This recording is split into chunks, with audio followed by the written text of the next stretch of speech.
It's interesting to ask a question about whether or not we're in crisis. I don't think we're in crisis. In fact, I'm not sure that we have crises. I think we construct a framework of crisis to justify a bunch of irresponsibility. I don't think that we actually are in crisis. And I'm not sure we've ever been in crisis. I think that if we were sitting in London in the middle of the 16th century and we were figuring out how to keep rat dung out of our food so that we don't have the next plague, we probably could use terms like we're in crisis. But we probably would be masking in the presumption that we're in crisis the fact that we haven't thought through urban planning very well. And if we actually figure out what the real issue is, the real issue is the natural consequence of the compromises that we've made is now just coming manifest, and so now we've got an opportunity to go, hey, that was a bad experiment. We've had an experiment that's run for 400 years with a corporate model of limited liability, of removal of accountability. We've had that experiment going, and we've had the experiment for the last 300 years about whether it's a good idea to have a central bank be the arbiter of currency. And we've gone for the last 200 years about whether or not it's a good thing for a nation state to be built on taxes. And we've kind of played out those experiments. And I don't think we're in crisis. I think we're at the end of the experiment. And it is far more rational to sit down and say, at the end of the experiment, what did we learn? All of a sudden, it's not a threatening thing. It's not crisis. We had an experiment. The outcome of the experiment says there's pieces of this that work, there's pieces of it that didn't work. So it's time to build a new experiment. I don't think it's time to actually go, the sky is falling.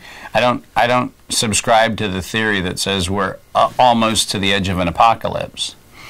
I think we're simply at the end of the experiment. Take fear out of the equation. Yeah, and when you have a worldview that says, okay, humans at their essence love to innovate, they love to create, they love to manipulate the conditions they find themselves in. We've been doing that. And what we need to acknowledge now is that when the report card comes in, because we got to think, this is a human story that's lasted for millennia. So it's pretty egoic to say somehow or another we are in the final phase of the final test on humanity.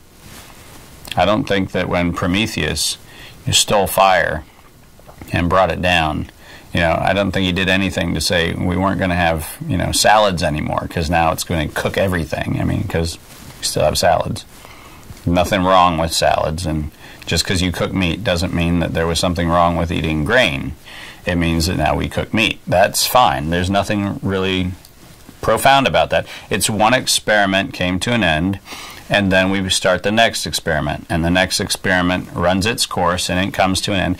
And really, I would argue that the recent climate debate is actually, for the first time, the de-animation, if you will, of a impulse that was put in place literally by the Prometheus impulse. The notion that somehow fire was a means of suggesting that you had more dominion over resources on Earth.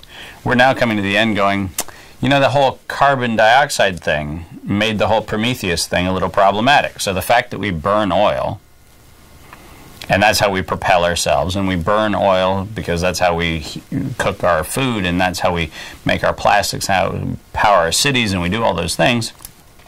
That impulse, which was fine, it was an experiment, is an impulse that needs to be reconsidered now.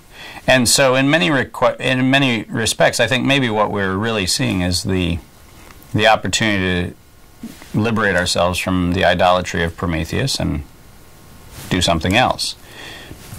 But that's not a radical evolutionary step. It's a end of an era, the beginning of an era. And I think a rational approach to dealing with these types of transitions is to take a rather dispassionate view of it and say, and if you think about this and really go into it, if you go back into the history of the last turn of the century and look at the silver industry, for example, in the southwest of the United States, when the Pinkertons were going around, closing mines through force, and resolving labor disputes by getting people in Trinidad, Colorado into a church and then blowing it up as a way to kind of resolve the labor problems. I think that was when we were in crisis. I think we were in crisis when we realized that we were letting one resource, in this case the natural resource of minerals, actually be more valuable than the natural resource of labor. We had some real crisis moments, and we're not through them. In Papua New Guinea right now, when you have a gold mine that is perfectly fine toxifying the headwaters of a river and putting cyanide in leach pits at the headwaters of a river that feeds thousands and thousands of people in hundreds of villages, we do have a real conflict, and the real conflict is in the current system.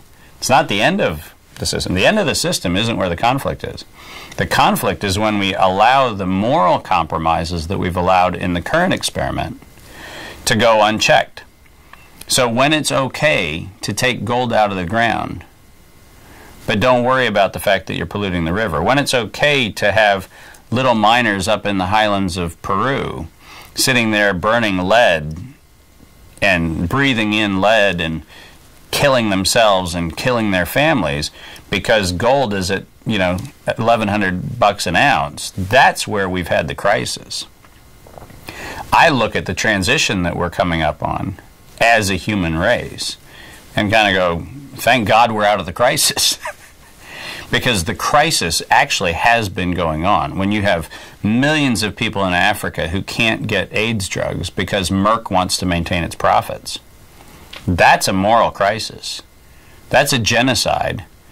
And that's been a willful compromise in the current system. That was a crisis. So coming to the end of that, coming to the end of a world that includes starvation as an acceptable cost, because it's okay that people are starving because we have seven times more calories than we need. And we really don't need to work out that distribution thing because it's not our neighbors that are starving. Those are crises.